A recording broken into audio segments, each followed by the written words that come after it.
Salut chers vous toutes et chers vous tous, merci de suivre ces pastilles vidéo sur cette chaîne l'Astroblog. Si vous souhaitez avoir des consultations sur votre situation actuelle ou avoir des éléments sur votre thème astral, n'hésitez pas à me contacter par mail, donc je mets l'adresse là en bas. Soyez un petit peu patient parce que je n'ai pas toujours le temps de répondre dans l'immédiat. Merci également pour vos commentaires, n'hésitez pas de liker, de mettre le petit pouce, et si vous voulez recevoir bien sûr les notifications à chaque fois que je publie une vidéo, eh bien vous cliquez sur la petite cloche qui est là en bas. Vous verrez, vous avez 3 options possibles. Si vous voulez recevoir toutes les notifications, c'est-à-dire à chaque fois que je vais publier une vidéo, eh bien vous cliquez sur toutes, comme ça vous serez au courant de de l'actualité de l'Astroblog. Alors j'ai envie de vous faire une petite lecture aujourd'hui en préambule pour continuer de développer la situation que nous traversons actuellement, sachant que l'astrologie part du principe que tout est causal dans la vie, c'est-à-dire que une cause produit des effets, qui eux-mêmes produisent des causes, qui eux-mêmes produisent des effets, etc., etc. Donc il n'advient que les conséquences de ce qui a été généré antérieurement. Quand on regarde la vie, il y a une approche totalement logique et factuelle des situations. En ceci, finalement, l'astrologie ne fait que raconter la fatalité. Mais la fatalité n'a rien à voir avec le destin. Fatalité, ça vient du mot fatum. Fatum, c'est le verbe faire. Et donc, dans le verbe faire, il y a une notion de poser des actes, d'agir concrètement. Donc, vous voyez, la fatalité n'a rien à voir avec le côté aléatoire du destin. Le fatum, la fatalité, c'est quelque chose qui est lié à nos manières d'agir, à nos manières d'être et de faire. Donc ce qui se passe en ce moment, ce que nous vivons, ce que nous traversons cycliquement d'une manière sociale, d'une manière sociétale, et la manière dont on réagit, dont on interagit avec cet événementiel, bien sûr, détermine ou va déterminer un ou des futurs possibles. Donc ça, c'est propre, bien sûr, à chacun. Grâce à l'astrologie, on peut voir, bien sûr, la résonance que ça a dans son thème. Je vais vous faire une rapide lecture d'un passage d'un livre. Vous voyez, il est un peu en très mauvais état parce que je l'ai tellement retourné dans tous les sens, lu et relu, d'un auteur que j'apprécie énormément. Je pense que les amateurs d'astrologie, bien sûr, le connaissent et connaissent ce livre. Ça, c'est vraiment un livre à avoir dans sa bibliothèque quand on s'intéresse à l'astrologie. C'est un auteur à lire et à relire sans arrêt en fonction des différentes phases d'évolution dans notre apprentissage de l'astrologie. C'est un auteur qui m'a profondément marqué parmi cette trentaine d'années durant laquelle je pratique et j'apprends et je découvre l'astrologie, sachant que l'astrologie est une science inépuisable et qu'on en découvre sans arrêt, tout le temps, parce que la manifestation des archétypes est tellement plurielle que nous n'avons jamais fini d'en explorer les coins et les recoins. Donc Stephen Arroyo, c'est un astrologue américain. Et c'est vrai que personnellement, j'aime beaucoup l'école d'astrologie et la manière de penser de l'école d'astrologie américaine, parce qu'il y a une manière de penser qui, pour moi, est très objective et qui ne se pose pas systématiquement d'une manière binaire, manichéenne, c'est-à-dire c'est bien ou c'est mal. Cette école de pensée reste dans l'origine des manifestations énergétiques des planètes. Une planète, finalement, quelle qu'elle soit, a un rôle précis et particulier. Ce qui fait que une planète va être vécue d'une manière plus ou moins facile, c'est la réaction que nous allons apporter aux manifestations de cette planète et donc aux événements, aux circonstances que cela va produire. Donc je voudrais vous lire un petit passage consacré à Saturne, parce que j'y reviens encore et encore, on est toujours dans l'énergie de carré Saturne-Uranus, d'autant plus que ce carré va de nouveau se produire le 24 décembre prochain, donc de nouveau un carré exact entre ces deux géants du zodiaque, Saturne dans le signe du Verseau et Uranus dans le signe du Taureau. C'est le chapitre 5, Saturne, sa nature et ses cycles. Je vous fais grâce du petit préambule qu'il fait sur Saturne, mais voici comment il définit le rôle de Saturne, et je suis entièrement d'accord avec ça. Grand A. Le principe de conservation de soi et de repli sur soi peut se manifester par des attitudes défensives, craintives ou par un effort conscient vers la réalisation des ambitions personnelles de l'individu et la prise en charge de ses devoirs et responsabilités. Il est donc possible qu'il indique un repli sur soi favorisant une indépendance et une force intérieure plus grande. Grand B. Le principe de forme, de structure et de stabilité est donc lié aux traditions juridiques, culturelles et sociales, aux pairs, symboliques, et à toutes les représentations de l'autorité. Grand C. Le principe du temps et de l'apprentissage par l'expérience directe n'est dû qu'aux leçons répétées de la vie. Par voie de conséquence, ce principe débouche sur les nombreuses qualités saturniennes communément mentionnées. 2 points. Le sérieux, la prudence, la sagesse, la patience, l'économie pratique et le conservatisme. Saturne est en relation avec le dieu grec du temps Chronos, qui rendait une justice stricte de manière impartiale et impersonnelle, mais aussi impitoyable. Saturne concerne également la cristallisation, c'est-à-dire les anciens schèmes de vie et de personnalité qui deviennent plus rigides au fil du temps. Du fait de cet apprentissage lié au temps, des Saturniens se coupent parfois de la vie et deviennent tyranniques, sceptiques, circonspects à l'égard de la nouveauté et réticents à révéler leurs véritables sentiments. Mais le même type d'expérience amène d'autres personnes à développer une sensibilité pour les valeurs durables, une appréciation et une faculté pour la modération, l'ordre et l'efficacité, et, dans certains cas, une sagesse détachée, tranquille.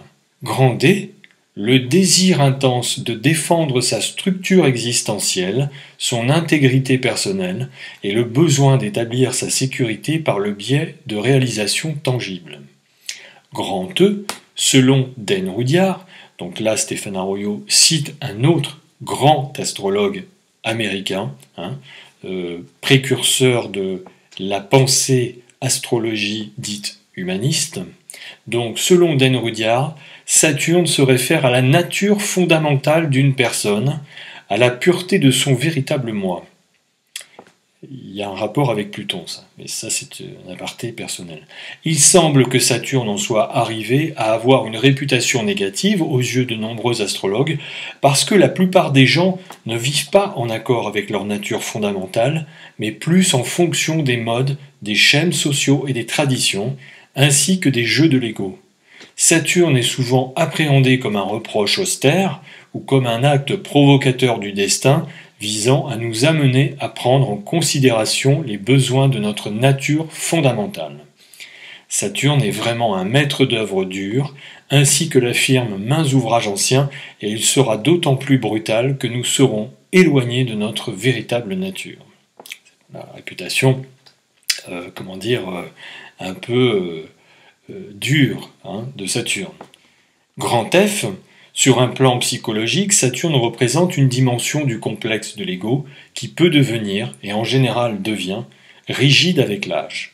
En d'autres termes, ce groupe profondément enraciné de schèmes, de comportements et d'attitudes est susceptible de faire vivre une personne dans la crainte.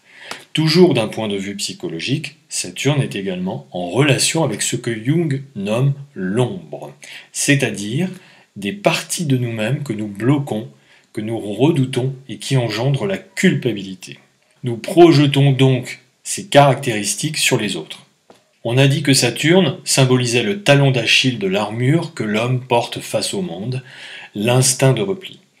Mais, comme Dan Rudyard le souligne, il indique également l'ambition profondément enracinée d'actualiser les potentialités inhérentes au moment de la naissance. Cette ambition est perçue comme une pression intérieure pour devenir ou pour accomplir quelque chose de précis en fonction de notre chaîne intérieure de potentialité. Pourquoi je fais la lecture de ce petit passage sur Saturne, que je trouve très pertinent et très intéressant? Eh bien, pour revenir sur ce qui se passe en ce moment, et justement sur ce côté très bloquant de Saturne qui se manifeste actuellement dans le monde, et qui se manifeste d'ailleurs de différentes manières, et dans différentes parties, et selon différentes natures humaines. De l'autre côté, nous avons, pour faire voler en éclats cette nature saturnienne psychorigide, eh bien nous avons l'impertinent et le subversif Uranus. C'est-à-dire qu'Uranus devient révolutionnaire ou révolté, voire même très virulent, quand il y a trop de rigidité saturnienne, et donc qui empêche l'individu de continuer à croître en pleine autonomie et en pleine conscience d'être et de faire, d'indépendance et de liberté d'être. La situation actuelle, c'est exactement ce qui se passe. Au cours des pastilles vidéo précédentes, j'ai un peu analysé la situation de l'année 2021, on arrive à son terme. J'ai dit que nous sommes dans un contexte révolutionnaire parce que une situation se produit avec la pandémie du coronavirus. Il y a une manière d'interpréter les choses, comme je l'ai expliqué dans la vidéo précédente avec le Sagittaire et les Gémeaux, Jupiter et Mercure. Donc une manière de lire, d'interpréter, voire de surinterpréter la situation, qui amène des décisions politiques, qui donc viennent toucher à nos libertés individuelles, parce qu'il faut créer des confinements, il faut créer des zones de repli sur soi. Vous voyez, c'est lié avec l'article que je viens de lire, le repli sur soi saturnien. Donc dans ce cas de cristallisation, de rigidité saturnienne, alors que le rôle de Saturne, bien sûr, va au-delà de cette psychorigidité, c'est autre chose que cela, mais on a bien compris que s'il reste dans ces cristallisations, il se rigidifie psychologiquement, et donc c'est là que Uranus va chercher à se révolter contre cette autorité, contre ces rigidités, ces autorités, et donc Uranus va utiliser ces énergies d'impertinence et de subversion. Je fais une petite aparté avec la prochaine nouvelle lune qui aura lieu dans le signe du Sagittaire le 4 décembre, et quand on regarde la carte de cette nouvelle lune, on voit que l'ascendant est dans le Sagittaire. Je regarde cette carte et pour moi c'est clair et net, nous allons avoir des lois, parce que le Sagittaire incarne les lois, les règles, nous allons aller vers des règles de plus en plus exagérément difficiles, de plus en plus contraignantes, de plus en plus liberticides, au nom d'une grille de lecture et d'une interprétation très amplifiée, voire suramplifiée, propre à ce Jupiter-là en fin de Verseau. Et comme je l'ai déjà dit dans une vidéo passée, cette énergie nourrit l'énergie contraire, c'est-à-dire une énergie d'impertinence, de subversion, de révolte. Pour moi, avec cette nouvelle lune Sagittaire qui intervient un petit peu avant cette fin d'année calendaire, eh bien, nous allons vers des temps de plus en plus subversifs, impertinents, de révolution. On l'observe un petit peu actuellement au niveau européen et au niveau mondial, en tout cas pour les pays qui ont adopté ces politiques restrictives. Eh bien, on voit bien qu'il y a des mouvements populaires, des mouvements de masse qui commencent à exprimer de plus en plus de mécontentement et de refus d'adhérer à un discours narratif qui, visiblement, semble déconnecté de certaines réalités factuelles, statistiques, mathématiques. Alors bien entendu, ce n'est pas tout le monde, mais je rappelle quand même que dans l'histoire, les mouvements de contestation, les mouvements de révolution n'ont jamais forcément concerné l'ensemble d'une population. Ça a toujours été certains groupes d'individus qui ont réussi au final à faire entendre leur sens de la justice, leur sens de la vérité. Pour moi, avec tout ce qui se passe en ce moment, les causes, les effets. Donc, on pourrait relire la grille astrologique et donc imaginer d'autres perspectives en fonction des articulations planétaires, si en effet il y avait comment dire, une espèce de retour à de l'objectivité avec plusieurs pistes de solutions. Or, quand on regarde, et ça c'est vraiment cette position saturnienne dans le Verseau, les autorités représentées par Saturne et aussi par Jupiter, eh bien, les autorités, les pouvoirs en place, en tout cas pour certains pays, ont tendance à privilégier une solution assez unilatérale, la voie unique, le discours narratif, la posture narrative plutôt unilatérale, qui du coup écarte toute autre possibilité. Et comme Saturne est relié aussi à la crainte, à la peur, eh bien, ceci est peut-être commandé par effectivement une posture de peur, une posture de crainte, quelque peu déconnectée de la réalité, quelque peu exagérée, ce qui est une des caractéristiques jupitériennes. Cette fin d'année va être vraisemblablement remuante, assez subversive et très très révolutionnaire, parce que Saturne reste figé dans ses certitudes, dans ses cristallisations, dans les voies qu'il a choisies au départ, et qu'il n'arrive pas à briser sa carapace, il n'arrive pas à admettre que peut-être il y a d'autres possibilités, d'autres voies possibles pour essayer de trouver des solutions à cette situation qui effectivement a tendance à se renfermer sur elle-même. Et donc, comme il y a ce carré à Uranus, eh bien lui, il va vouloir faire péter l'armure, la coquille de Saturne. L'autre solution que peut proposer Uranus par rapport à cette rigidité saturnienne et à cette doxa assez arbitraire saturnienne, c'est la désobéissance. Vous voyez ? C'est-à-dire que là, on ne se révolte pas contre Saturne, mais on ne lui obéit pas. C'est-à-dire que on ne donne pas de corps ni de prise à cette autorité, à cette emprise, à cette mainmise saturnienne. Désobéir sans être dans une posture de désobéissance. Parce que si on est dans une posture de désobéissance, quelque part, c'est qu'on est dans la rébellion. Et donc, si on est dans la rébellion, on va nourrir l'autorité saturnienne. Or, si on est dans une posture de désobéissance, c'est-à-dire de je m'en foutisme quelque part, c'est-à-dire de faire comme si l'autorité saturnienne n'avait absolument aucune emprise sur l'attitude uranienne, en gros, c'est une attitude de cause toujours, tu m'intéresses, et de continuer à vivre en totale autonomie, en totale liberté, et surtout en totale responsabilité et prise de conscience honnête et réaliste par rapport à une situation réelle. Si vous voulez, l'étau saturnien ne va pas avoir de prise, va avoir une prise sur rien du tout. Pour Saturne, ce serait comme vouloir essayer d'attraper de l'air.